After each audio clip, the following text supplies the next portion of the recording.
गणनायकाय गणदैवताय गणाध्यक्षाय धीमहि गुणशरीराय गुणमण्डिताय गुणेशानाय धीमहि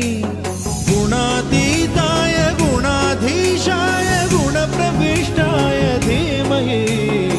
एकदन्ताय वक्रतुण्डाय गौरीतनयाय धीमहि गजेशानाय भालचन्द्राय श्रीगणेशाय धीमहि एकदन्ताय